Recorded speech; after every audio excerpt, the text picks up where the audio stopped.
Lectura del Santo Evangelio según San Lucas. Gloria a ti, Señor. En aquel tiempo los discípulos de Emaús contaron lo que les había sucedido en el camino y cómo lo habían reconocido al partir el pan. Estaban hablando de esto cuando se presentó Jesús en medio de ellos y les dijo: La paz esté con ustedes. Espantados y temblando de miedo pensaban que era un fantasma, pero él les dijo: ¿Por qué se asustan tanto? ¿Por qué tantas dudas? Miren mis manos y mis pies, soy yo mismo. Tóquenme y vean, un fantasma no tiene carne y hueso como ven que yo tengo. Dicho esto, les mostró las manos y los pies. Era tal el gozo y el asombro que no acababan de creer. Entonces les dijo: ¿Tienen aquí algo de comer? Le ofrecieron un trozo de pescado asado. Lo tomó y lo comió en su presencia. Después les dijo: Esto es lo que les decía cuando todavía estaba con ustedes, que tenía que cumplirse en mí todo lo escrito en la ley de Moisés, en los profetas y en los salmos. Entonces les abrió la inteligencia para que comprendieran la escritura. Y añadió: Así está escrito, que el Mesías tenía que padecer y resucitar de entre los muertos al tercer día, que en su nombre se predicaría penitencia y perdón de pecados a todas las naciones, empezando por Jerusalén. Ustedes son testigos de todo esto. Palabra del Señor. Gloria a ti, Señor Jesús. Queridos hermanos y hermanas, una bendición especial. Este es un nuevo día de vida que el Señor nos regala. Hoy es jueves 24 de abril y con gran alegría recibimos el mensaje de la palabra del Señor. Nos sigue comunicando la palabra de Dios la alegría de la resurrección de nuestro Señor Jesucristo, la alegría que también hay en el corazón de los discípulos, y empieza el Señor a clarificar todas aquellas dudas, empieza el Señor a quitar aquel miedo, y luego ese miedo, todo ese dudas y temores se van convirtiendo luego en alegría y en gozo, y luego ese gozo, cuando llega la calma, entonces empieza a convertirse en una invitación para la predicación de la palabra de Dios. Se anuncia a Cristo vivo y resucitado, se anuncia a Cristo que ha vencido las ataduras del pecado y de la muerte. El discípulo tiene que poner en paz, primero que todo, su vida.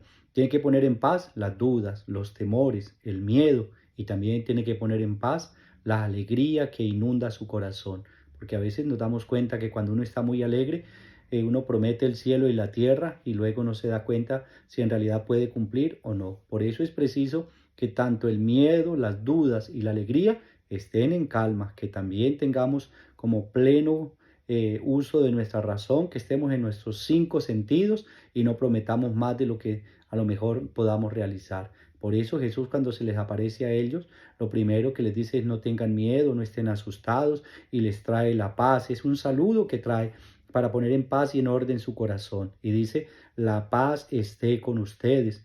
Ellos, dice, espantados y temblando de miedo, pensaban que era un fantasma, pero luego él pide un poco de comida, come delante de ellos para mostrarle que no es un fantasma. Y una vez que se dan cuenta que es el Señor, se llenan de tanta alegría, de tanto júbilo y de tanto gozo, y él entonces empieza a decirles: recuerden lo que yo les decía mientras estaba con ustedes, que el Hijo del Hombre tenía que padecer, tenía que sufrir, y esto es lo que estaba escrito en la ley de Moisés y en los profetas y en los salmos. Todo esto era lo que estaba consignado de mí, y les abre la inteligencia para que comprendan la escritura, y luego los invita, porque así está escrito que el Mesías tenía que padecer y resucitar de entre los muertos al tercer día, y que en su nombre se predicaría penitencia, perdón de pecados a todas las naciones, empezando por Jerusalén.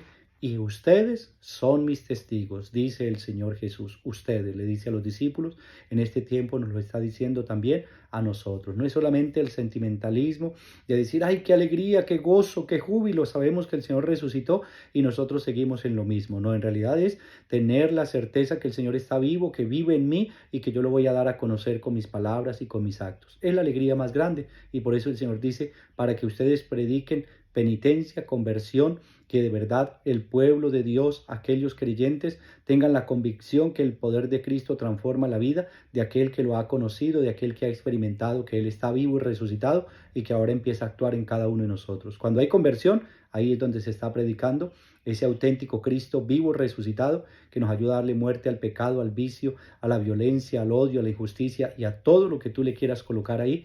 Ahí el Señor nos invita a liberar de todo esto. Es la resurrección del Señor. Y mire lo que nos dice hoy el padre Alonso Chequel, también, que me gusta reflexionar un poco en sus escritos. Dice: poco a poco toda la comunidad de los discípulos se va contagiando de la fe en la resurrección. Esta nueva aparición de Jesús nos da la idea de que fue un proceso que comenzó con unos cuantos o con unas cuantas hasta llegar a convertirse en una vivencia de tipo comunitario. Seguramente fue necesario experimentar las dudas, el temor, el sentimiento de frustración, el de derrota, también de alegría. Por eso estas primeras experiencias de fe en la resurrección y de adhesión total al resucitado son confusas. Creían estar viendo a un fantasma. Sin embargo, el resucitado no se rinde, es comprensivo con sus discípulos y por eso, de nuevo, como en el pasaje de Emaús, recurre a la Escritura y les abre las mentes para que entiendan, y una vez más utiliza el símbolo de la comida. Así, la comunidad de discípulos termina todo un proceso formativo, recordando las palabras y los signos del Maestro durante su vida pública. Ellos y ellas quedan ahora habilitados para ser testigos en todo el mundo, comenzando por Jerusalén. Y ahora yo puedo decir también: esa Jerusalén eres tú. Empieza por tu vida y lleva ese mensaje de liberación y de salvación a los de tu casa, a los incrédulos de tu casa, de tu familia, de tu trabajo, al lugar donde tú vayas.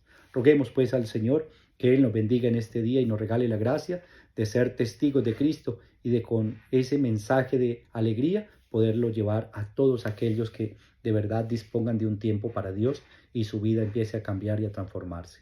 Oremos por nuestros hermanos que nos piden oración, especialmente aquellos que están enfermos en clínicas, hospitales, aquellos que pasan enfermedades graves o terminales. El Señor les bendiga y les dé esa bendición que con fe le piden. Oremos también por nuestros hermanos que hoy cumplen un año más de vida, hoy 24 de abril. Rogamos por todos los que están celebrando el don de la vida.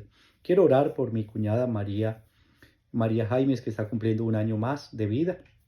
Bueno, los cumplí en realidad el día de ayer y quiero felicitarla, y a todos los que cumplen años hoy 24, el Señor les bendiga, les colme de gracia, de amor y de bendición. También quiero orar por aquellos hermanos nuestros que nos siguen a través de estas redes sociales y comparten el Evangelio, por todos nuestros hermanos que han descansado en la paz de Cristo. El Señor los reciba en el reino de los cielos. Y seguimos orando por eterno descanso del Santo Padre, el Papa Francisco. También seguimos orando por el Colegio Cardenalicio, que ya se prepara pues para iniciar el cónclave y a la vez la elección del sucesor de Pedro, del sucesor del Papa Francisco. El Señor sea quien nos regale de verdad este líder de nuestra iglesia que tanto necesita para que siga llevando pues la misión que Jesucristo el Señor nos ha entregado, de seguir siendo sus testigos. El Señor esté con ustedes y con tu espíritu. La bendición de Dios Todopoderoso, Padre, Hijo y Espíritu Santo, desciendan sobre nosotros y nos acompañen siempre. Amén. Feliz día para todos. Dios les bendiga.